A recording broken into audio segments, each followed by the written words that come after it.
نحمده ونصلي ونسلم على رسول الكريم اما بعد فاعوذ باللہ من الشیطان الرجیم بسم اللہ الرحمن الرحیم رب اشرح لي صدری ويسر لي امری واحلل عقدۃ من لسانی یفقهوا قولی قلت حیلتی انت وسیلتی ادرکنی یا رسول اللہ یا رسول اللہ انظر حالنا یا حبیب اللہ اسمع قالنا اننی فی بحر ہم مغرق خذ یدی یا سیدی ساحل لنا اشکا۔ السلام علیکم ورحمۃ اللہ وبرکاتہ۔ مغفرہ انشاءاللہ تبارک و تعالیٰ اپنے بات کا آغاز کرتے ہیں اللہ کریم کی حمد و ثنا کے ساتھ، اس کے کرم کی بات کرتے ہیں، اس کے فضل کی بات کرتے ہیں، اس کی رحمتوں کی بات کرتے ہیں، اس کی محبتوں کی بات کرتے ہیں، اس کی عنایتوں کی بات کرتے ہیں۔ یہ اس کا کرم ہے، اس کی عطا ہے اور اسی کی توفیق ہے کہ وہ نہ صرف اپنا بلکہ اپنے محبوبین کے ذکر کی توفیق عطا فرما دیتا ہے۔ کتنا کرم ہے میرے پاک پروردگار کا کہ جب میں روزانہ نماز میں بار بار یہ پڑھتی ہوں اہدنا الصراط المستقیم صراط الذین انعمت علیہم، اے مولا ہمیں چلا سیدھے راستے پر، مولا ہمیں چلا مستقیم راستے پر۔ تو سوال یہ ہوتا ہے مولا یہ سیدھا راستہ کون سا ہے، مستقیم راستہ کون سا ہے؟ تو آگے فرمایا انعمت علیہم، جن پر اللہ نے اپنا انعام نازل کیا۔ مولا تیرے انعام یافتہ لوگ کون ہیں، کہاں جا کے ڈھونڈے، کہاں جا کے تلاش کرے؟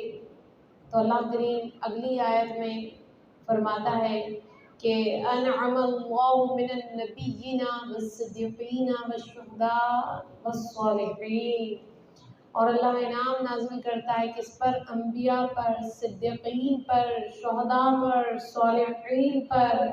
یعنی اللہ کریم فرما رہا ہے میرے بندو انبیاء کے راستے پر چلنے کی دعا کیا کرو، اے میرے بندو صدیقین کے راستے پر چلنے کی دعا کیا کرو، اے میرے بندو شہداء کے راستے پر چلنے کی دعا کیا کرو، اے میرے بندو صالحین کے راستے پر چلنے کی دعا کیا کرو۔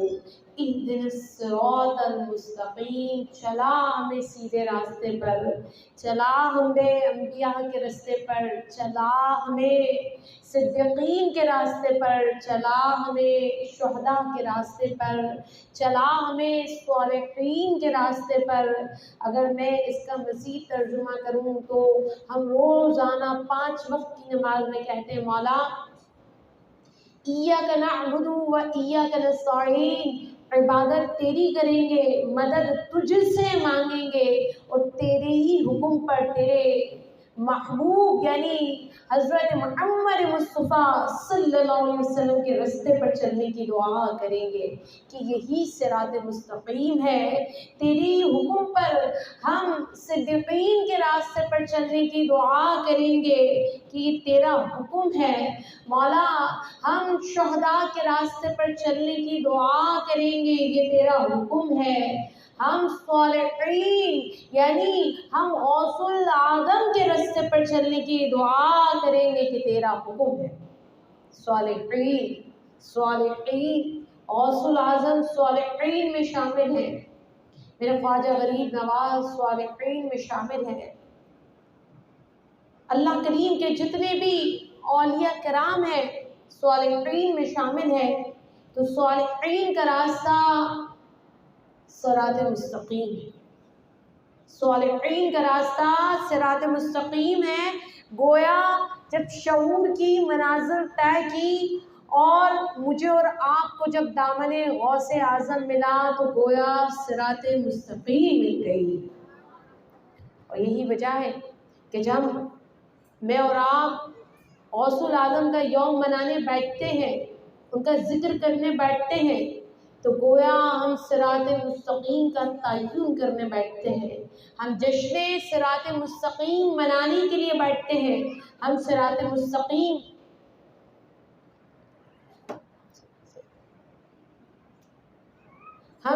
مستقیم کی عملی تفاسیر کو سننے کے لیے بیٹھتے ہیں اور پھر یہی تو ہے صراط الذین انعمت علیہم، اور مولا چلا ان سیدھے راستے پر، اور ایسا راستہ جن پر تیرے انعام یافتہ، جن لوگوں پر تو نے اپنا انعام نازل کیا۔ تو گویا میرے غوث العظم پہ اللہ کا انعام ہے، میرے خواجہ غریب نواز پہ اللہ کا انعام ہے، میرے لال شہباز قلندر پہ اللہ کا انعام ہے، میرے جنید بغدادی پر اللہ کا انعام ہے، حضرت سر سختی رحمۃ اللہ تعالیٰ علیہ پہ اللہ کا انعام ہے، بابا فرید گنج شکر پہ اللہ کا انعام ہے، میرے داتا پہ اللہ کا انعام ہے، حضرت رابعہ بصری پہ اللہ کا انعام ہے، حضرت حسن بصری پہ اللہ کا انعام ہے۔ گویا میرے لیے وقت مختصر ہے، ایک لمبی فہرست ہے جن پر اللہ کا انعام ہے، لیکن انہیں تلاش کرنے کی ضرورت نہیں ہے۔ یہ تمام لوگ صراط مستقیم ہیں، یہی وجہ ہے کہ صراط مستقیم مسلمانوں سے پوشیدہ نہیں ہے۔ ان انعام یافتہ لوگوں سے جو جہاں جب جڑ گیا وہ صراط مستقیم کا مسافر بن گیا، وہ صراط مستقیم کا مسافر بن گیا۔ تو میں اور آپ کتنے خوش نصیب ہیں کہ اللہ کریم نے مجھے اور آپ کو دامن غوث اعظم عطا کیا۔ اللہ کریم نے مجھے آپ کو پیر و مرشد سیدنا عبد القادر جیلانی کی ذات مبارکہ عطا کی۔ بچپن سے سنتے آ رہے ہیں، تو ایک بار پھر فیوز و برکات سمیٹنے کے لیے ان کا ذکر پھر سنتے ہیں۔ اور کیا کہ میرے غوث العظم جب دنیا میں آئے تو ہجری کیا تھی، 470 ہجری چل رہی تھی، اور جب دنیا میں آتے ہیں تو رمضان کا مہینہ ہے، تو آپ دودھ ہی نوش نہیں کرتے، جس سے پتہ چلا کہ آپ پیدائش سے ہی اللہ کی تعین کردہ حرمتوں کا خیال رکھنے والے ہیں۔ اور مشہور ہو گیا دور تک کہ سادات میں ایک ایسا بچہ پیدا ہوا ہے جو رمضان کے مہینے میں صبح صادق سے لے کر غروب آفتاب تک اپنی ماں کا دودھ نہیں پیتا۔ جب تھوڑے اور بڑے ہوئے تو کیا دیکھتے ہیں کہ آپ عام بچوں کی طرح نہ کھیلتے ہیں نہ کودتے ہیں، لیکن کبھی کبھی ان بچوں میں شامل ہونا چاہا تو ہاتف غیبی سے آواز آئی، اے برکت والے تو میرے پاس آ جا، لوٹا۔ چونکہ چھوٹے تھے تو آواز سن کے گھبرا جاتے اور اپنی ماں کے پاس چلے آتے۔ خود فرماتے کہ میں جب اپنے مدرسے میں جاتا تو غیب سے آواز آتی، اللہ کا ولی آ رہا ہے، جگہ کو کشادہ کر دو۔ بچپن میں ہی آپ سے کرامات کا صدور ہوا، اور ایک کرامت جو آپ کثرت سے سنتے ہیں کہ ماں کی شکم سے ہی 18 پارے سن کر حفظ کر کے دنیا میں تشریف لائے۔ مزید کرامتوں کا ایک طویل سلسلہ ہے جو میں اور آپ بچپن سے سن رہے ہیں، لیکن آج کا جو ہمارا موضوع ہے وہ ان کرامت کے باب کو تو ہم سنتے ہی چلے آ رہے ہیں، اس سے بھی زیادہ تابندہ ایک باب ہے جسے لے کر ہم چلیں گے، اور وہ باب کیا ہے؟ آپ کی دین پر استقامت۔ جب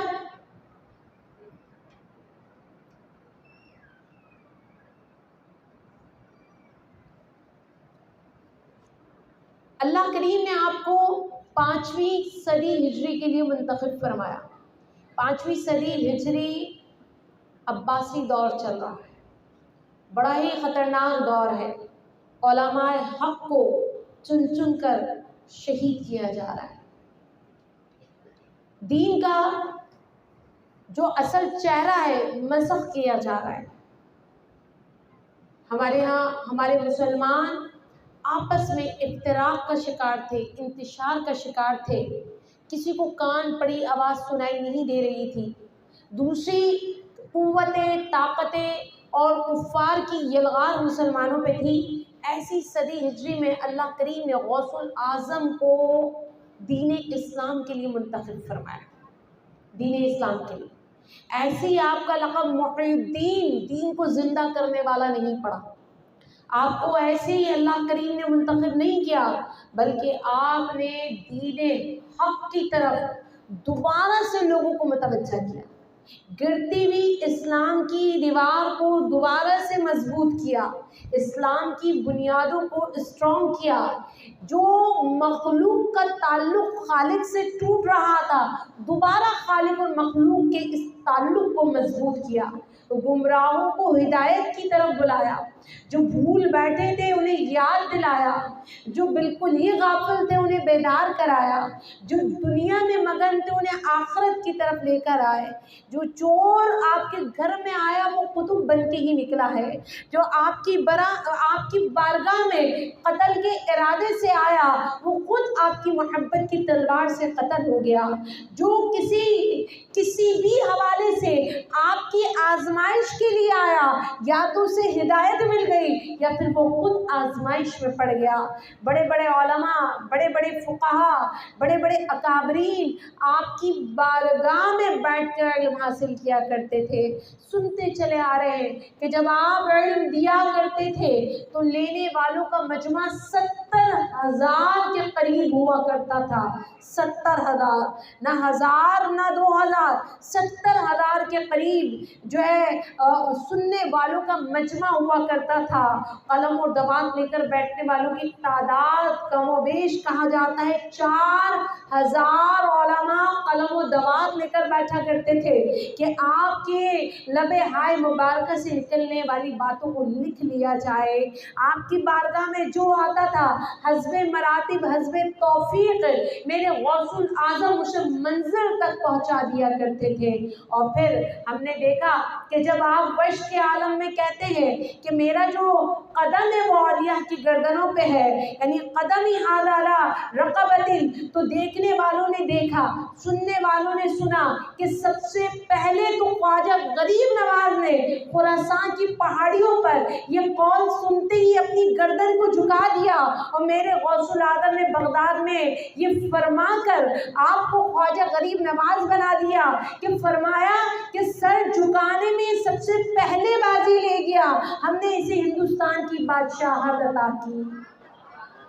اور آج بھی آپ دیکھیں پورا ہندوستان نہیں پورا ورلڈ حیران ہے کہ ہندوستان پہ حکومت کسی کی بھی ہو، کوئی بھی ہندو آ کر وہاں صدر بنے یا وزیر اعظم، لیکن 900 سال گزر گئے، وہاں کے قلوب پر، وہاں کے لوگوں کے دلوں پر حکومت صرف ایک ہی قبر کی ہے، ایک ہی مزار کی ہے، وہ مزار میرے خواجہ غریب نواز کا ہے۔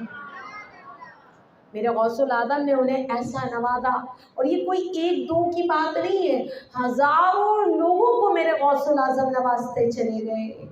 جو آپ کی بارگاہ میں ادنا آیا وہ اعلیٰ بن گیا ہے، جو آپ کی بارگاہ میں فرشی آیا وہ عرشی ہو گیا ہے، جو آپ کی بارگاہ میں خاکی بن کے آیا وہ افلاکی ہو گیا ہے، جو آپ کی بارگاہ میں محروم بن کے آیا عطا پہ عطا کر دیا گیا ہے، جو اپنا سینہ خالی لے کر آیا اس کا سینہ علم لدنی سے بھر دیا گیا ہے، جو علم لے کر آیا اس کے علم کو وسعت عطا کر دی گئی ہے، اور جو ظلم و فسق و فجور کے ساتھ آیا ہے آپ کی قہر آلود نگاہ نے اسے ظلم سے توبہ کرنے پر مجبور کر دیا ہے۔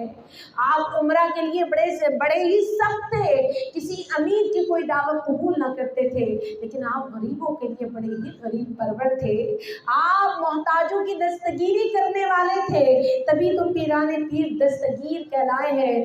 آپ یتیموں کی کفالت کرنے والے تھے، آپ بیواؤں کی پہنچ سے بھی بڑھ کر ان کی امداد کرنے والے تھے، جس کو جو ضرورت پیش آتی وہ بارگاہ غوثیت میں آ جاتا اور میرے غوث الاعظم اسے عطا کر دیتے۔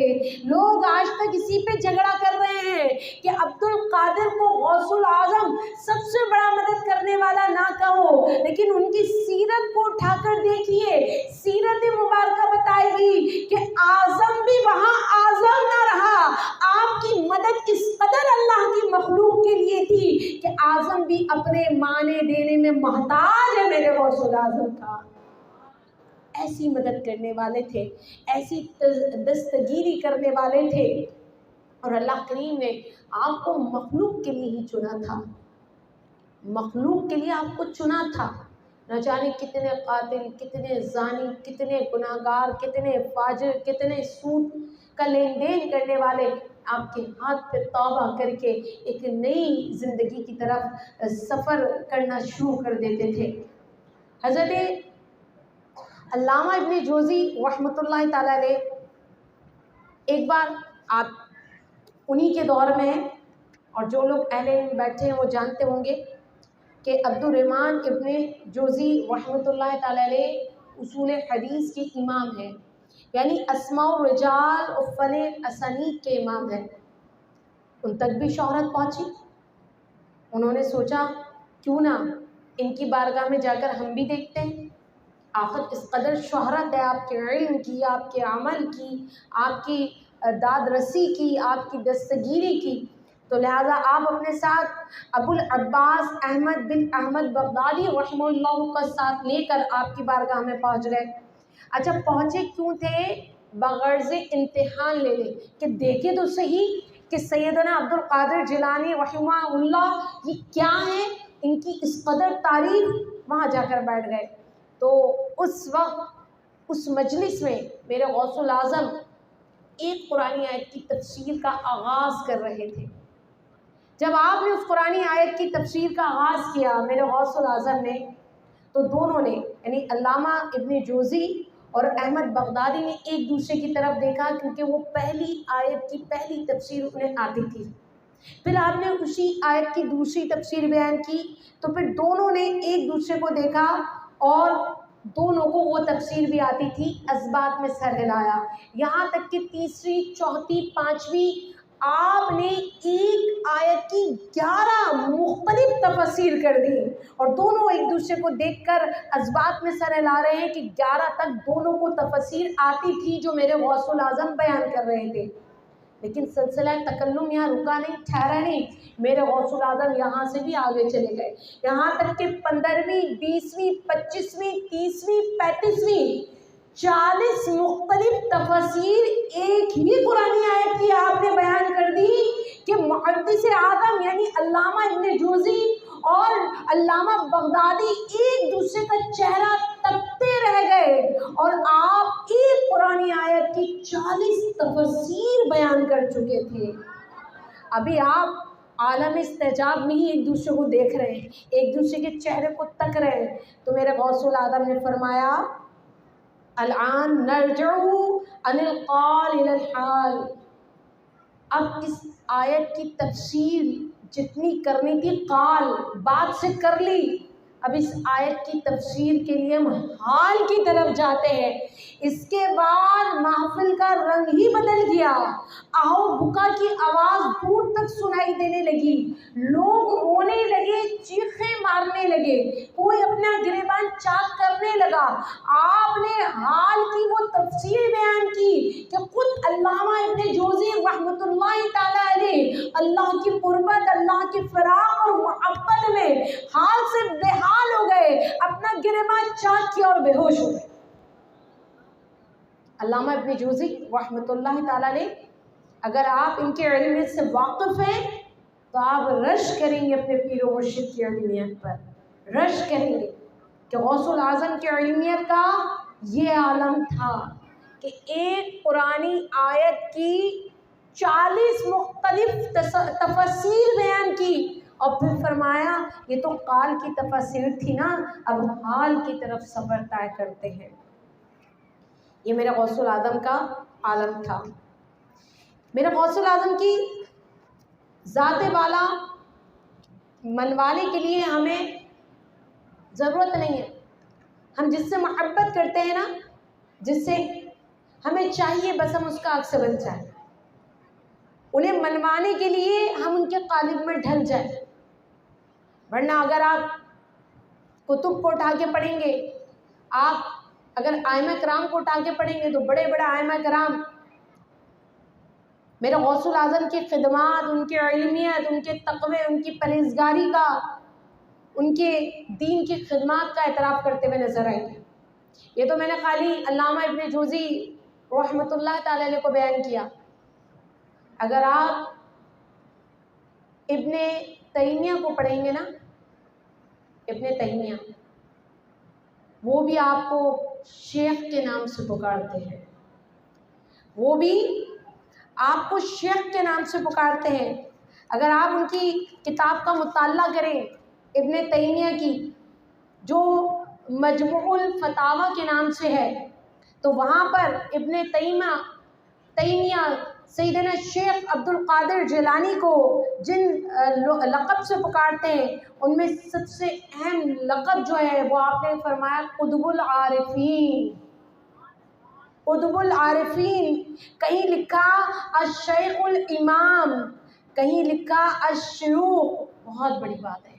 ابن تیمیہ وہ نام ہے جن کی کتابوں کو جب ہم اٹھاتے ہیں تو وہاں ہمیں تصوف کا رد نظر آتا ہے۔ جب ہم ان کی کتابیں اٹھاتے ہیں تو ہمیں نظر و نیاز کا رد نظر آتا ہے۔ ہم ان کی کتابیں اٹھاتے ہیں تو بہت سارے ہمارے وہ عقائد جنہیں ہم مانتے ہیں وہاں ان کا رد نظر آتا ہے، لیکن یہ بھی میرے امام میرے سیدنا شیخ عبد القادر جیلانی کے علمیت کو مانتے ہیں، یہ بھی آپ کے صوفی ہونے کو، اللہ کے ولی ہونے کو مانتے ہیں، اسے مانتے نہیں ہیں، آپ کی علمیت کے ہمیں قائل نظر آتے ہیں۔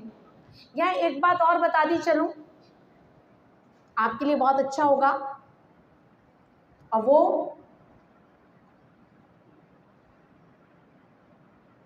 سلطان صلاح الدین ایوبی، نام سنا ہے آپ لوگوں نے؟ کیا کیا تھا انہوں نے بتائیں؟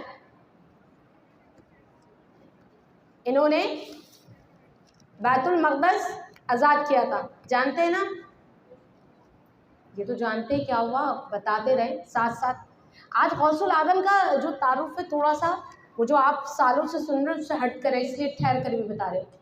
بیت المقدس انہوں نے آزاد کیا تھا، سلطان صلاح الدین ایوبی مشہور نام ہے۔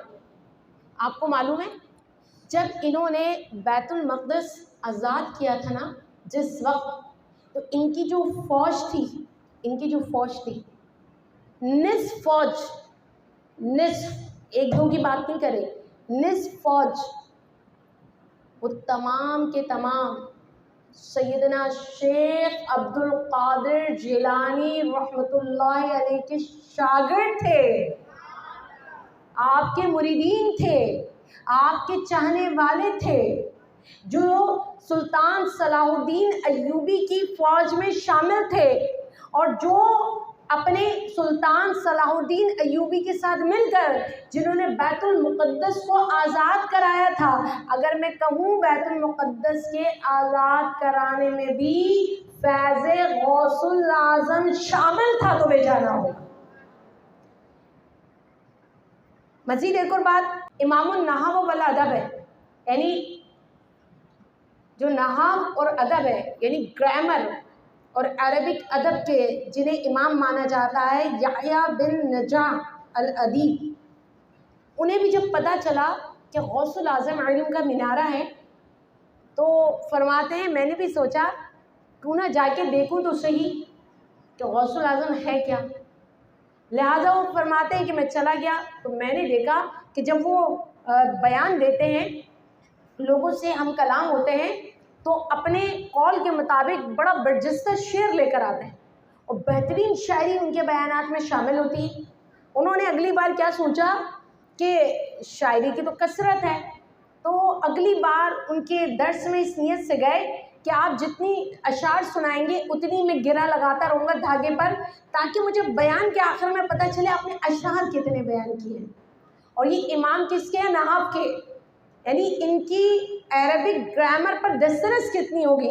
فرماتے ہیں کہ کم از کم 70,000 کا ہی مجمع ہے، اور میں پہنچ گیا اور میں نے دھاگا لیا، اپنے کپڑوں میں چھپا لیا، جب غوث العظم ایک شعر بیان کرتے میں ایک گرہ لگا دیتا۔ اب گرہ پہ گرہ لگ رہی ہے، گرہ پہ گرہ، اور میں سکون سے بیٹھا بس سن بھی رہا ہوں۔ اتنے میں غوث العظم نے فرمایا، میرا نام لے کر متوجہ ہوئے اور فرمانے لگے ہم جس گرہ کو کھولنے کے لیے درس دیتے ہیں تم پھر اس میں گرہ لگاتے جاتے ہو، میں گرہیں کھول رہا ہوں تم گرہیں لگا رہے ہو۔ اس کے بعد فرماتے ہیں امام النحو کہ میں نے ایسی توبہ کی، توبہ کیا کرنی تھی، یہ ان کی عاجزی ہے۔ فرماتے ہیں اس کے بعد میں نے گرامر کو ایک طرف رکھا اور ساری زندگی غوث العظم کی غلامی میں گزار دی، ساری زندگی۔ یہاں بہت ساری چیزیں کہ 70,000 کے مجمع میں چھپے ہوئے دھاگے کو انہوں نے دیکھا، کیسے دیکھا تو گرہ کو پکڑا، جیسے اور پکڑا تو کیسے اس پہ مطلع ہوا فرمایا، اور کتنا زوم والے جملے کہ میں لوگوں کی گراہوں کو کھولتا ہوں اور میں کھولتا ہوں جس کو تم دوبارہ گرہ لگا رہے ہو۔ یہ آپ کے علمیت کا یہ عالم تھا۔ اچھا ایک اور آپ کو بتاؤں، ایک آپ کے شاگرد تھے میرے غوث العظم کے شاگرد، ان کا نام تھا ابن قدامہ المقدسی حنبلی۔ ابن قدامہ المقدسی الحنبلی آپ کے شاگرد تھے۔ اگر میں اس میں لگا دوں ہونہار شاگرد تو مینز آپ کے مرید بھی ہوئے، یہاں تک کہ آپ نے انہیں اپنی خلافت بھی عطا کر دی۔ پتہ ہے آپ کو ان کو کنہیں، ابن قدامہ، یہ بہت علمی نکتہ اگر آپ یاد رکھیں گے تو شاید آپ علم کی طرف آ سکیں۔ ابن قدامہ المقدسی، ان کو آپ نے اپنی خلافت عطا کی۔ کس نے؟ میرے غوث العظم نے۔ کیوں عطا کی؟ کیونکہ بہترین شاگرد تھے، بہترین اطاعت گزار مرید تھے، بہترین عالم تھے۔ لیکن یہی ابن قدامہ سلطان صلاح الدین ایوبی کے چیف ایڈوائزر تھے۔ سلطان صلاح الدین ایوبی کے جب انہوں نے بیت المقدس آزاد کیا نا، چیف ایڈوائزر یہی تھے۔ لیکن بات یہاں ختم نہیں ہو رہی، ایک اور اچھی بات بتاتی ہوں۔ یہ جو ابن قدامہ المقدسی ہے نا حنبلی، آپ حیران ہوں گے یہ سن کر، یہ ابن تیمیہ اور ابن قیم کے استاد ہیں۔ اب آپ کہیں گے ابن تیمیہ آپ کو نہیں پتا، جن کو پتا ہے نا ان کے لیے بڑا دلچسپ علمی نکتہ ہے۔ جتنے بھی لوگ کہتے ہیں نا ہم درود و سلام نہیں مانتے، جتنے بھی لوگ ہیں نا ہم کہتے ہیں ہم کھڑے ہو کے سلام نہیں پڑھیں گے، بھائی ہم جو ہے حیات بعد از ممات نہیں مانتے، ہم نظر نیاز نہیں مانتے، وہ تقریباً سارے ہی لوگ خود کو ابن تیمیہ اور ابن قیم کا پیروکار کہتے ہیں۔ ابن تیمیہ کا شاگرد ہے ابن قیم، سمجھے؟ لیکن یہ دونوں شاگرد کس کے ہیں؟ ابن قدامہ المقدسی اور حنبلی، جو میرے غوث العظم کے شاگرد ہیں اور سلطان صلاح الدین ایوبی کے چیف ایڈوائزر رہے۔ اور میں نے آپ کو بتایا، پھر ذہن نشین کر لیجئے کہ نصف فوج میں جو لوگ شامل تھے وہ میرے غوث العظم کے طالب علم تھے، طلباء تھے، آپ کے فیض یافتہ تھے۔ تو آپ کے پیر و مرشد نے، میرے پیر و مرشد نے خالی حلوے تک ہمیں محدود نہیں کیا، بعض غیرت و حمیت کی ہو تو میرے غوث العظم نے آدھی فوج تیار کر کے مسلمانوں کو دی۔ دیکھ رہے؟ اچھا آگے چلیے، حافظ ابن کثیر، ان کی کتاب ہے البدایہ والنہایہ، بہت مشہور کتاب ہے، بہت مشہور۔ اب بتا حافظ ابن کثیر کون ہے؟ آپ کو یہ بھی نہیں پتا ہوگا، یہ بھی ابن تیمیہ کے شاگرد ہیں۔ یہ ساری ان کی باتیں لا رہی ہوں جو نہیں مانتے، جو آپ کہتے ہیں نا کانوں میں غوث العظم نہیں کہیں گے، بھائی غوث العظم تو اللہ ہے، ارے اللہ کریم جسے چاہے غوث العظم بنا دے۔ اور اہم بات، آپ کے نزدیک آدم سب سے بڑا لفظ ہے، یعنی سب سے بڑی مدد کرنے والا اعظم، آپ کہہ رہے ہیں اس لیے ہم انہیں غوث العظم نہیں کہہ رہے کیونکہ اللہ غوث العظم ہے، اللہ سب سے بڑی مدد کرنے والا ہے۔ تو میری بات سنیں، اعظم کا جو لفظ ہے نا بڑا، وہ اللہ کے لیے نہیں بنا، اللہ کے لیے جو بڑا ہے وہ اللہ ہی جانتا ہے، یہ اعظم انسان کے لیے ہی بنا ہے۔ تو غوث العظم میرے غوث العظم عبد القادر ہی ہوں گے۔ اللہ تو چاہے لمحوں میں کن فرمائے اور جس کو چاہے غوث العظم بنا دے، جس کو چاہے صدیق اکبر بنا دے، جسے چاہے فاروق اعظم بنا دے، میرا رب تو ہو۔ ہمیں گرامر میں الجھنے کی کیا ضرورت ہے؟ تو حافظ ابن کثیر البدایہ والنہایہ میں کیا فرماتے ہیں؟ خود فرماتے ہیں کہ حضور غوث اعظم سے خلق خدا نے اتنا کثیر نفع پایا جو ذکر سے باہر ہے۔ ابن تیمیہ کے شاگرد ہیں، فرما رہے ہیں کہ حضور غوث اعظم، نام بھی وہی خود ہی استعمال کر رہے ہیں، غوث اعظم، کہ حضور غوث اعظم سے خلق خدا نے اتنا کثیر نفع پایا جو ذکر سے باہر ہے۔ پھر فرمایا، پھر فرماتے ہیں آپ کے احوال صالح ہیں اور مکاشفات و کرامات کثیرہ تھیں. مکاشفات کشف کی جمع ہے اور کرامات انتہائی زیادہ تھیں. یہ خود کون فرما رہے ہیں؟ حافظ ابن کثیر، جو کہ ابن تیمیہ کے شاگرد ہیں. ابن تیمیہ کو کون مانتا ہے؟ جو درود السلام کو نہیں مانتا.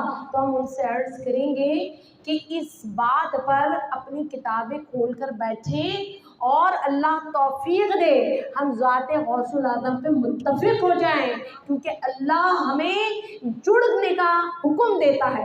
وَاعْتَصِمُوا بِحَبْلِ اللَّهِ، اللہ کی رسی کو مضبوطی سے تھام لو. اللہ کریم ہمیں فرقے ہونے سے بچنے کا حکم دیتا ہے. تو کیوں نہ اچھا ہو کہ آپ اپنی کتابوں سے جب صفات غوث العظم کو دیکھ لیں، تعارف غوث العظم اپنے اکابرین کی روشنی میں پڑھ لیں، تو کیوں نہ ذات غوث العظم پر ہم مل کر بیٹھ جائیں، آپس کے اختلافات کو ختم کر لیں.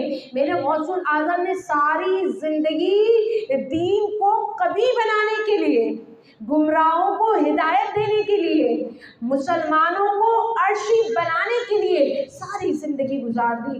آج ہم ان کے نام پر کیوں اختلافات کا شکار ہو رہے ہیں؟ تو میرے غوث العظم ایک ایسا علمی منارہ کہ جس کے بارے میں اور آپ ذرا کم ہی واقف ہیں.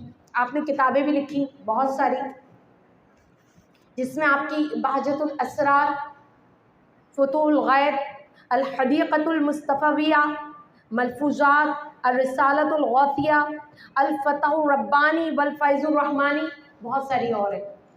آپ کے پیر و مرشد نے بہت ساری کتابیں لکھی ہیں، بہت ساری. ایسے ہی تو شہباز لامکانی نہیں تھے نا، ایسے ہی تو غوث سمدانی نہیں تھے نا، ایسے ہی تو شیخ الشیوخی نہیں تھے نا، ایسے تو محبوب سبحانی نہیں تھے. ان کو اٹھا کر پڑھیں، آپ کا علمی کام پڑھیں. آپ کتب الاقطاب رہے ہیں، آپ کتب بغداد رہے ہیں. میرے کریم آقا علیہ الصلوۃ والسلام جس طرح تمام انبیاء میں مثل آفتاب ہیں، اس طرح میرے غوث العظم تمام اولیاء میں مثل آفتاب ہیں. حسنی بھی ہیں، حسینی بھی ہیں.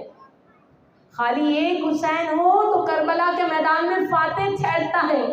میرے غوث العظم تو حسنی ہیں اور حسینی ہیں، دونوں شہزادوں کا خون آپ کی رگوں میں دوڑ رہا ہے. شیر فاطمہ اپنا رنگ دکھلا رہا ہے. لعاب مصطفیٰ میرے غوث العظم کے دہن میں ہے. ایک بار کمی کے ساتھ لعاب علی بھی میرے غوث العظم کے دہن میں ہے. یعنی جب دہان غوث العظم میں، جب دہان عبد القادر جیلانی میں لعاب مصطفیٰ اور لعاب مرتضیٰ جا کر یکجا ہوتا ہے، تو وہاں سے فصاحت و بلاغت کا سمندر پھوٹ پڑتا ہے. الغرض آپ کی ساری زندگی دعوت دین کے لیے، احیاء سنت کے لیے، ہدایت خلق. آپ کی پوری زندگی کا جب آپ مطالعہ کریں گے نا، آپ کو 3 چیزیں ملیں گی. دعوت دین، دین کی دعوت. دوسرا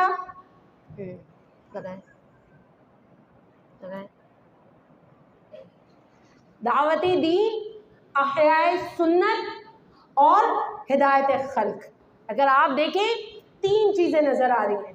دعوت دین، آپ نے پوری زندگی دین کی دعوت دی ہے، سنتوں کو زندہ کیا ہے. احیاء سنت اور ہدایت خلق کی طرف متوجہ رہے، یعنی مخلوق کو ہدایت دینے کے لیے ہم وقت کوشاں رہے.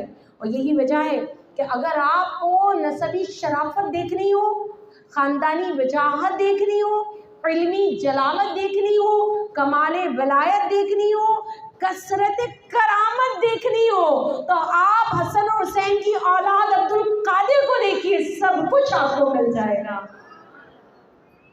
جی ہاں، اور بھی بہت ساری علمی گفتگو ہے، لیکن میں بات کو مختصر، وقت بہت ہو گیا، بس یہاں فوراً ہی ہم اپنے اوپر آ جاتے ہیں، فوراً لمحے میں. اب مجھے بتائیے کہ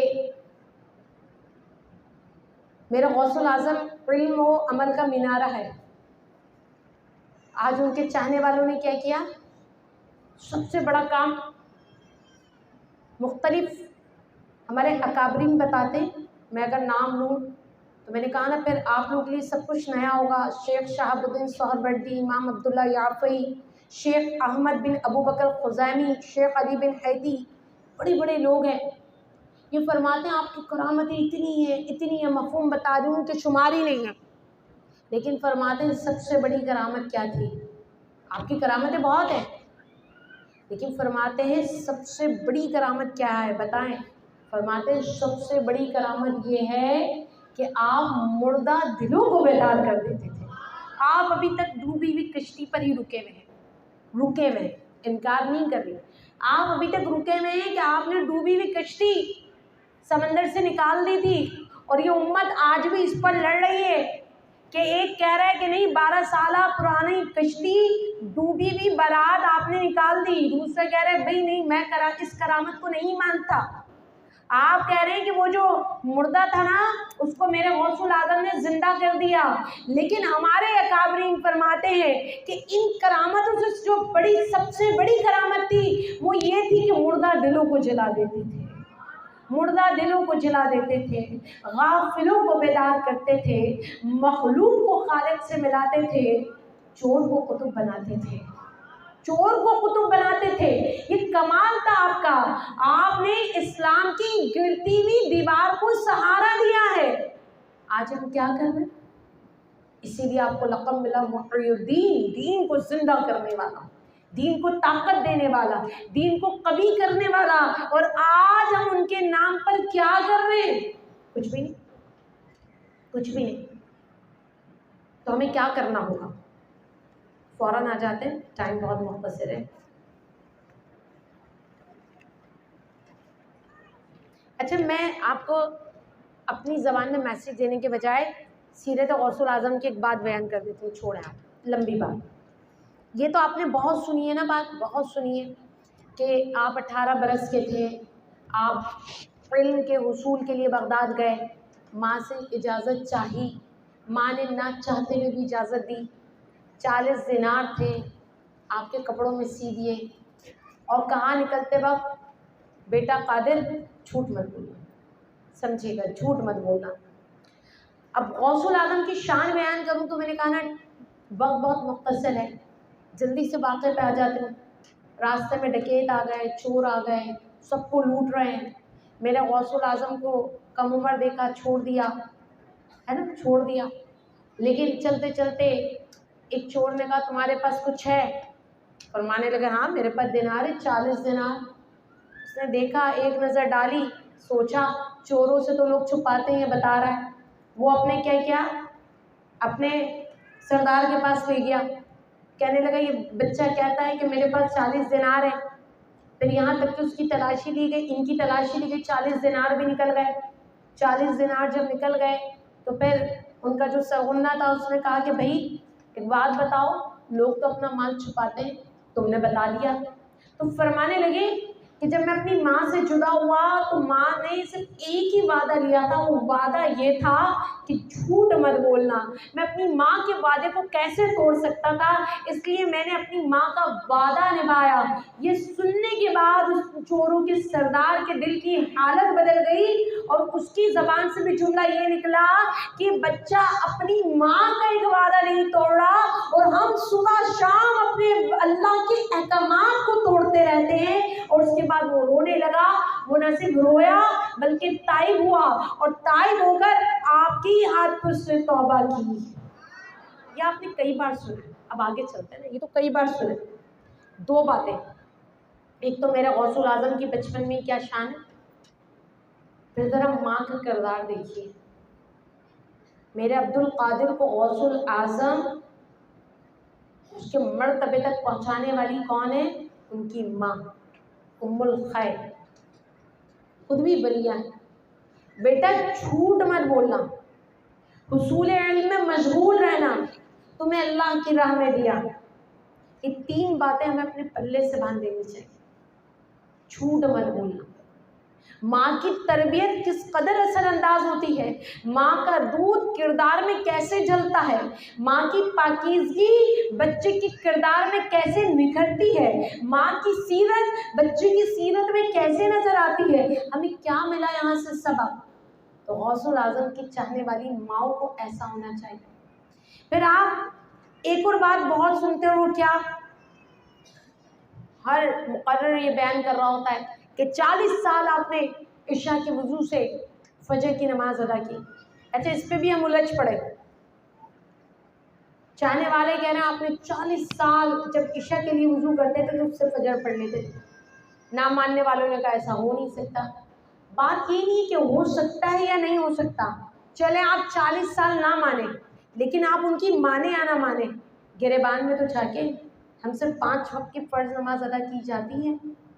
یہ غوث الاعظم کے نام پہ دیگے لگانے والے، یہ پیران پیر دستگیر کہنے والے، یہ بڑی 11ویں شریف کے جو ہے گن گانے والے، کیا اس سیرت کو بیان کرنے والے خود 5 وقت کی نماز پر استقامت کے ساتھ قائم ہیں؟ میرے غوث الاعظم کھانا ہی نہیں کھاتے تھے جب تک مہمان نہیں آتا تھا۔ یہ سیرت بیان کرنے والے کیا اس پر آج عمل کرتے ہیں؟ اچھا، ایک اور اہم بات، میرے غوث الاعظم نے فرمایا مجھے 2 چیزیں بہت پسند ہیں، کامل اکمل ہے۔ فرمایا کیا؟ بھوکوں کو کھانا کھلانا اور حسن اخلاق۔ دونوں چیزیں آج ان کے چاہنے والوں میں نظر آ رہی ہیں۔ آپ جو کرامتیں بیان کر رہے ہیں، ان کرامتوں میں سب سے بڑی کرامت آپ کی استقامت ہے، آپ کی ذات والا خود کرامت ہے۔ آپ جن کرامتوں کو بیان کر کر کے خوش ہو رہے ہیں تو گریبان میں بھی تو جھانکیے کہ ان کی کرامتیں نہیں، ان کی سیرتوں کا عکس ہمارے اندر نظر آتا ہے۔ ان کی کوئی اچھی صفت کا مظہر میری اور آپ کی ذات بنی؟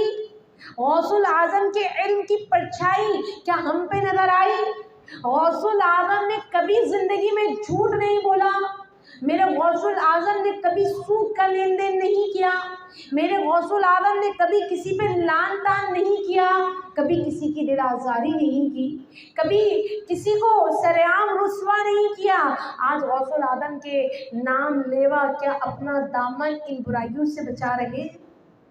کیا آج ہم ان کے نام پر علم کی ترویج کر رہے ہیں؟ آخر کیا وجہ ہے کہ اس امت کی اس طبقے نے جو غوث الاعظم کو مانتے ہیں، جو غوث الاعظم کی چاہت سینے میں رکھتے ہیں، انہوں نے ان کے علم کو، ان کی سیرت کو، ان کی زہد و تقوی کو، ان کی رفعت و بلندی کو جو ہے ایک طرف رکھا اور صرف اپنے لیے دیگے کھانا، نظر نیازیں صرف یہ رکھنی ہے آپ نے، اور یہ جائز بھی ہے، لیکن اس سے بڑھ کر بھی تو کچھ اور ہے، اور وہ کیا ہے؟ علم کی طرف آئیے۔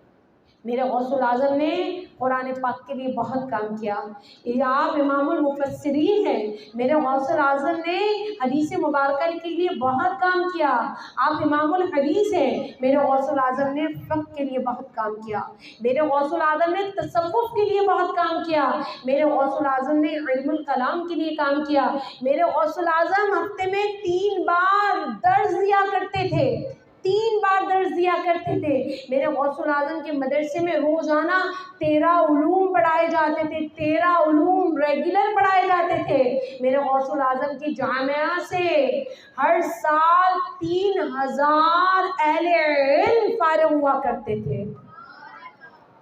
اب غوث الاعظم کے چاہنے والے کیا اتنا نہیں کر سکتے کہ اپنی اولادوں میں سے ایک اولاد کو دین کے علم کے لیے مختص کر دیں، اپنی کمائی کا 1% اس علم کی ترویج کے لیے مختص کر دیں، اپنے اتنے بڑے سے گھر کے لیے 1 کمرہ اس دین کے علم کے لیے مختص کر دیں؟ ایسا نہیں کر سکتے کیا؟ میں اور آپ اس طرح کر کے کیا غوث الاعظم سے اپنی محبت کا اظہار نہیں کر سکتے؟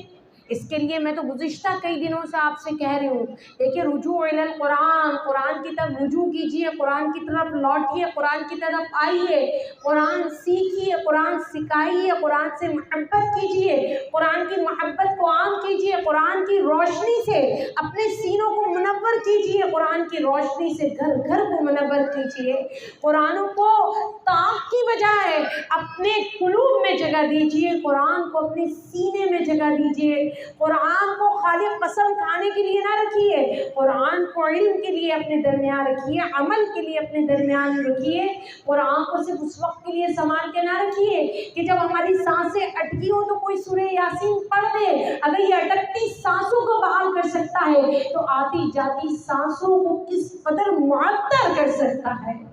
بار بار آپ سے کہہ رہی ہوں، محبات القرآن کی بستی آباد کیجیے، قرآن کے علوم کے لیے، قرآن کی محبت میں، قرآن سے اپنے دلوں کو منور کرنے کے لیے اپنے گھروں سے نکلیے، سفر کیجیے۔ انشاءاللہ اس پر پھر کبھی ایک دن کی ہم محفل رکھیں گے جس میں آپ کو بتائیں گے کہ اسلاف میں، پرانے وقتوں میں ہماری خواتین دین کے علم کے لیے قریہ قریہ، شہر شہر، بستی بستی سفر کیا کرتی تھی، جایا کرتی تھی، سیکھ کے آیا کرتی تھی۔ آج ہمارے لیے انوکھی بات ہے، اگر سعدی حبیب کہہ جائے تو بہت انوکھا ہے۔ یہ دین کے لیے کیسے نکلیں گی؟ دین اسکول میں بھی نہیں مل رہا، دین کالجز میں بھی نہیں ہے، دین یونیورسٹی لیول پہ بھی نہیں ہے، دین کوئی بٹھا کر بھی نہیں سکھا رہا، پھر کہاں جا کے سیکھے؟ اس قوم کا کیا بنے گا؟ تم اچھی مائیں دو تو میں اچھی قوم دوں گا۔ اگر میں یہ کہوں کہ تم دیندار مائیں دو، ہم دیندار قوم تیار کریں گے، تم معرفت الہیہ سے پر عورتیں دو، مائیں دو، گودوں میں پلنے والے بچے خود بخود سلطان صلاح الدین ایوبی بن جائیں گے، خود بخود محمد بن قاسم بن جائیں گے۔ ارے تم اچھی اور پاکیزہ اور سلجھی ہوئی باعلم مائیں دو، تمہیں بہترین اس قوم کے معمار بن جائیں گے۔ کیا کریں جب عورتوں کے سیکھنے کی بات ہو، سمجھانے کی بات ہو، علوم کی بات ہو، دین کی بات ہو تو راہ راہ پہ رکاوٹیں ہیں، اور ویسے عورت آزاد ہے، ویسے عورت آزاد ہے۔ آپ کسی سیاستدان کے جلسوں میں دیکھیں، عورتیں آزاد ہیں، ناچ رہی ہیں، گا رہی ہیں۔ آپ ان عورتوں کو سمندر پہ دیکھیں، آپ ان عورتوں کو کسی مارٹ میں دیکھیں، آپ ان عورتوں کو کسی بازار میں دیکھیں، آپ ان عورتوں کو ذرا فنکشن میں دیکھیں، آپ ان عورتوں کو ذرا گھر کی تقریب میں دیکھیے، آپ ان عورتوں کو کہاں نہیں دیکھیں گے؟ بس یہ عورتیں فکر آخرت کے لیے آپ کو کسی دینی مجالس میں نظر نہیں آئیں گی۔ وہاں آ کر عورتیں مجبور ہیں، وہاں آ کے عورتیں کچھ کرنا ہی نہیں چاہتی۔ جب تک ہماری اس امت کی مائیں پھر سے بیدار نہیں ہوں گی، اس قوم کو دوبارہ سے عروج نہیں مل سکے گا۔ اس قوم کے لیے مائیں ایسی چاہیے، اور مائیں اسی وقت ایسی تیار ہوں گی جب ان ماؤں کے سینے میں علم قرآن اترے گا، وہی تو ان کے دودھ میں تاثیر پیدا کرے گا، وہی تو پھر آنے والے بچے کو اللہ کا فرمانبردار اور اس کے معبود کا محب بنائے گا۔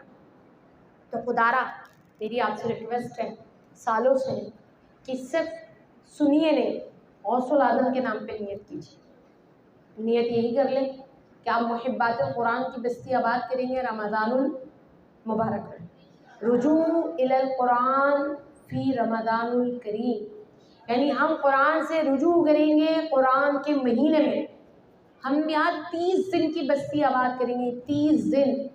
آپ اس 30 دن میں جب مناسب سمجھے آ جائیں، پہلے رمضان سے لے کر 30ویں روزے تک ہم یہاں پر ہیں، قرآن کی کلاسز ہوں گی، قرآن پڑھیں گے، تجوید سے، ناظرہ سے، تفسیر سے، ترجمے سے، تصوفانہ تفسیر سے، محبانہ تفسیر سے، بس آپ کا آنا شروع۔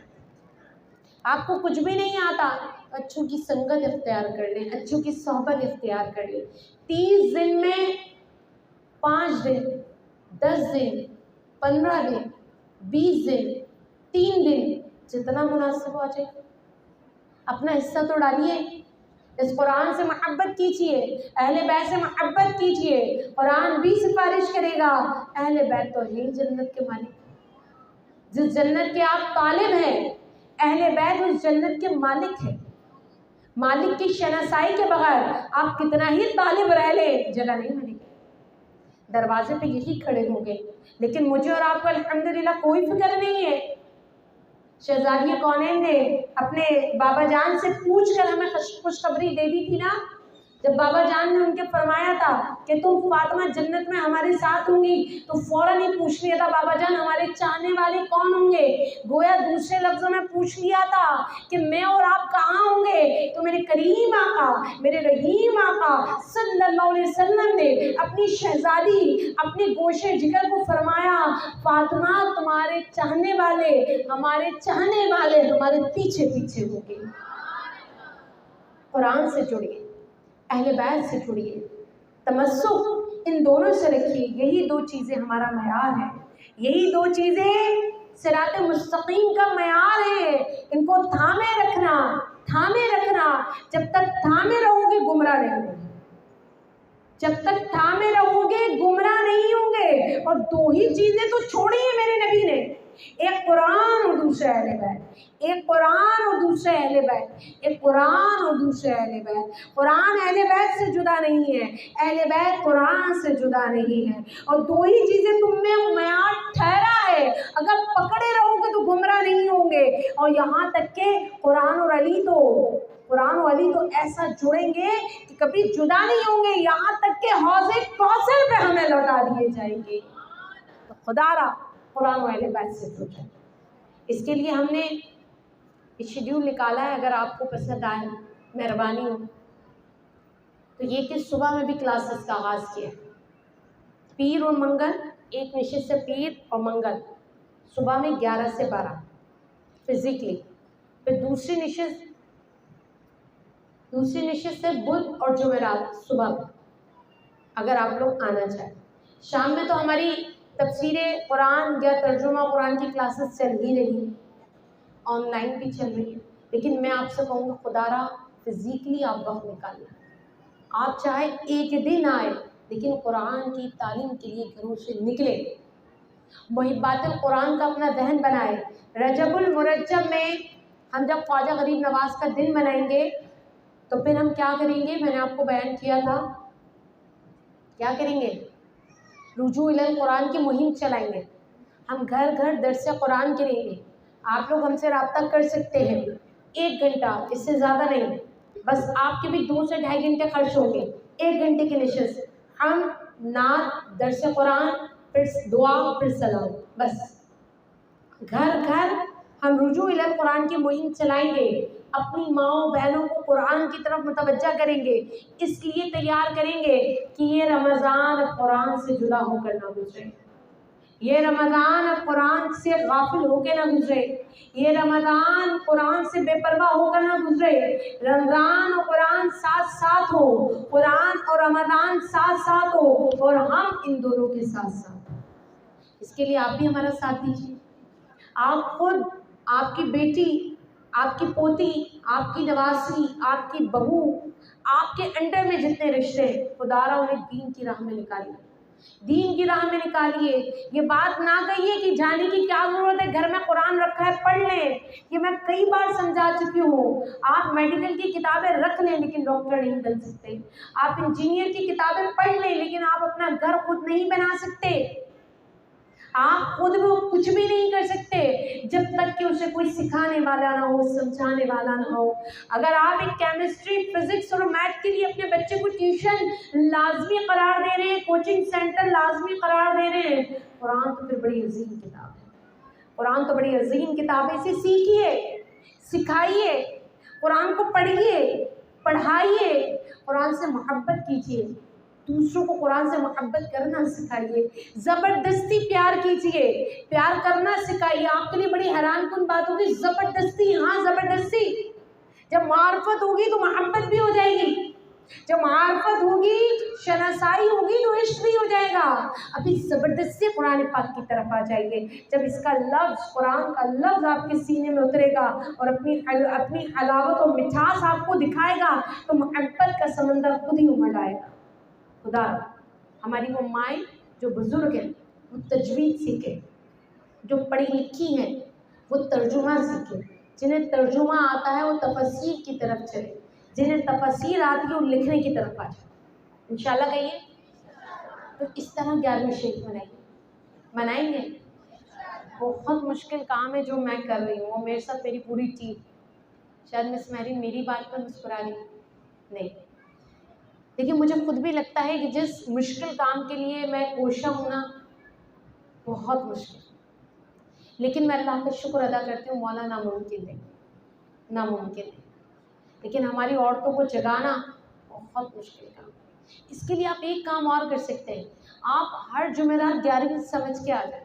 آپ ہر جمعرات نوچندی سمجھ کے آ جائیں. اگر دل معرفت الہی سے بھر گیا نا تو یقین کریں ہر جمعرات آپ کی نوچندی.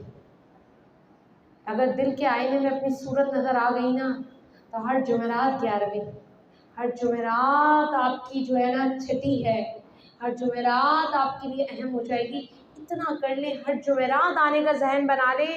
الحمدللہ یہاں تفسیر چل رہی ہے قرآن کی ہر جمعرات آپ تفسیر سے جڑے ہیں. یہی کر لیں، کوئی تو نیت کر کے جائیں، ورنہ میری ماں بہنیں بس رسم 11ویں آ رہی ہے دیگیں لگ رہی ہیں، 11ویں آ رہی ہے نیازیں ہو رہی ہیں، 11ویں آ رہی ہے یہ کر رہے ہیں، 11ویں آ رہی ہے وہ کر رہے ہیں. بالکل صحیح کیجئے نا، لیکن مقصد کی طرف بھی تو آئیے. نمازیں چھوڑ کے دیگیں بنوانا، نمازیں چھوڑ کے محفلیں کرنا. اچھا آپ کہیں کہ مس شروع میں آئے تو آپ پچھلے 10 سال سے 11ویں منا رہے ہیں، آپ پہ علم کا عکس نظر کیوں نہیں آ رہا؟ سوچے تو. آپ قرآن کی محبت میں کیوں نہیں ڈوب رہے؟ آپ پکے نمازی کیوں نہیں بنے؟ کہیں نہ کہیں ہماری غفلت ہے. اس کے لیے ہمیں علم کی طرف آنا ہوگا انشاءاللہ. اس زمانے میں معزز سے مسلمان ہو کر، علامہ اقبال کا دن بھی منایا نا ابھی آپ نے. اس زمانے میں معزز عزت والے، اس زمانے میں معزز سے مسلمان ہو کے، اور تم ذلیل و خوار ہوئے تاریخ قرآن ہو کے، قرآن کو چھوڑ کے. علامہ اقبال نے بھی یہ کہا، وہ تو خالی معزز تھے، اور میرے اور آپ کے صحابہ کرام رضوان تلاوت قرآن کر کر کے تو اپنے درجات کو بلند کرتے تھے. وہ کیا پڑھتے تھے؟ کون سے چلے کھینچتے تھے؟ وہ قرآن پاک کی روشنی میں آدھی دنیا فتح کر لی. اور ہمیں کہ قرآن یہاں رکھا ہے، اور آپ کہتے ہیں شادی والی کوئی اچھا عامل ہو تو بتا دیجیے گا، کوئی اچھا آستانہ ہو تو بتا دیجیے گا، ہمیں وہاں جانا ہے، ہمیں یہاں جانا ہے. ارے قرآن جیسی عظیم کتاب ہمارے پاس ہے. جی سمجھ میں آ رہی ہے میری بات؟ تو بتائیں کیا کریں گے آپ لوگ؟ پھر مختصر دعا کروں گی، ختم. کیا کریں گے؟ کوئی دل میں خیال آ رہا ہے؟ بس یہ خیال آ رہا ہے جلدی سے ختم کریں اور میں چاہوں، یہ خیال تو آ رہا ہوگا بدرجہ ہوگا. اس کے علاوہ بھی کوئی خیال آ رہا ہے دل میں کہ ہاں غفلت ہو گئی بہت، اب جاگ جائیں؟ سرکار غوث اعظم نظر کرم خدارا 20 سال سے پڑھ رہے ہیں، نظر کرم نہیں ہوئی. اگر ہوتی نا تو آپ قرآن کے عشق میں گرفتار ہوتے، آپ علم کے حصول میں کوشاں ہوتے. پڑھتے ہیں نا آپ، جھولی کو میری بھر دو، آپ رونے لگتے اس بات پہ. ورنہ کہے گی دنیا ایسے سخی کا منگتا پھرتا ہے مارا مارا. جھولی ہماری بھر دو ورنہ کہے گی دنیا. تو جھولی بھری تو جا رہی ہے، بلایا تو جا رہا ہے. علم کے موتی سمیٹے تو صحیح، علم کے جوہر خریدے تو صحیح، علم کے جو ہے بازار سجا ہوا ہے، علم کی راہ سجی ہوئی ہے، راہی بنے تو صحیح. ہم نشی آپ کا اللہ ہے، ہم مجلس آپ کا اللہ ہے، آئیں تو صحیح. لیکن نہیں، آپ نے بس کھانا سامنے رکھ کر ہی کہنا ہے سرکار غوث اعظم نظر کرم خدارا. اور پھر آپ سے بولیں کیا مانگ رہے ہیں؟ میں تو بس یہ مانگ رہا ہوں باجی اولاد ہو جائے، شادی ہو جائے، شوہر سدھر جائے، فلاں عورت کے چکر سے نکل آئے، میرا گھر بک جائے، میری دکان چل جائے، میری فیکٹری چل جائے، میری بہو نے بہت تنگ کیا ہے وہ سدھر جائے. یہی مانگ لیں، یہ بھی بری بات نہیں ہے نا، مانگ لیں. میں آپ سے کہوں اور حکومت آپ سے کہتی ہے، حکومت آپ کو 10,000 سے 1 لاکھ کا لون دے رہی ہے، آپ کہتے ہیں پھر 10,000 کیوں 1 لاکھ کیوں نہ لے لوں؟ شرائط آسان رکھی ہے. حکومت کہہ دے کہ کچھ عرصے کے لیے پیشکش ہے، آپ کو لون 10,000 سے لے کر 1 لاکھ پہ ملے گا، آسان شرائط پر بلا سود. آپ کی ضرورت 10 بھی ہوگی نا، آپ بولیں گی میں 1 لاکھ لوں گی. بھائی کیوں؟ سود نہیں دینا، شرائط بھی آسان ہے اور دھیرے دھیرے اتار دیں. سمجھ میں سن رہے ہیں آپ؟ لیکن جب میرے غوث العالم کی بات آئے گی تو آپ کو خالی اولاد ہی مانگنی ہے، شادی ہی مانگنی ہے، کاروبار ہی مانگنا ہے، خالی مانگے میں یہ نہیں کہتی۔ اور وہ جو علم کا مینارہ ہے ان سے علم نہیں لینا، تدبر نہیں لینا، تفکر نہیں لینا، تقوی نہیں لینا، زہد نہیں لینا، معرفت نہیں لینی، بس یہی لینا میرا گھر بن جائے۔ ہم سب کا گھر تیار ہے، یاد رکھیے، تسلی رکھیے، اگر زمین ہمارے نام نہ بھی ہو سکی، ہم زمین کے مالک نہ بھی بن سکے، پھر بھی 6 گز زمین کے مالک ہم ضرور بنیں، بلا تفریق، بلا تفریق 6 گز زمین ہمارا مقدر ہوگی اور ہم اس کے مالک ہیں۔ کیوں نہ مجھ سے روشن کریں، تو نیت کر کے جائیں۔ یقین کریں میں تو آپ لوگوں کو نیت کرا کرا کے بلا بلا کے تھک چکا، صحیح کہہ رہی ہوں؟ اور آپ ایسے ممکن ہے آپ بھی مجھے سن کے تھک چکے ہو، آپ بیچارے ظاہر نہیں کر پا رہے، ہو سکتا ہے آپ بھی دن میں سوچ رہے ہو سادیہ باجی ہم بھی آپ کے سن کے تھک چکے ہیں، لیکن کوئی بات نہیں۔ حضرت بالول دانا رحمۃ اللہ تعالیٰ علیہ یہی کرتے تھے نا، کبھی بازار میں بیٹھے ہوتے تھے، کبھی قبرستان میں، یہی کرتے تھے، کبھی بازار میں کبھی قبرستان میں۔ بازار میں کہتے تھے، فرماتے تھے کہ میں بندوں کی اللہ سے صلح کرا رہا ہوں، لیکن یہاں بندے نہیں مان رہے۔ بازار میں بندوں کی صلح کرا رہا ہوں اللہ سے، لیکن بازار کی چمک دمک رنگینی انسان کو غافل ہی بنا کے رکھ رہی ہے، تو انسان ضد پہ اڑا ہوا ہے، وہ اللہ سے صلح نہیں کر رہا۔ اور پھر فرماتے ہیں قبرستان میں یہاں بھی اللہ کی صلح کرا رہا ہوں بندے سے، اب بندہ تو مان رہا ہے لیکن اللہ نہیں مان رہا۔ بازار میں اللہ مان رہا ہے لیکن بندہ نہیں مان رہا۔ اس دنیا کے بازار میں ہم آپ کو بار بار متوجہ کر رہے ہیں کہ آئیے قرآن کی طرف، آئیے صاحب قرآن کی طرف، آئیے آل صاحب قرآن کی طرف، لیکن آپ نہیں مان رہے، اللہ مان رہا ہے۔ جب میں اور آپ قبروں میں ہوں گے تب ہم مان رہے ہوں گے لیکن اللہ نہیں مان رہا۔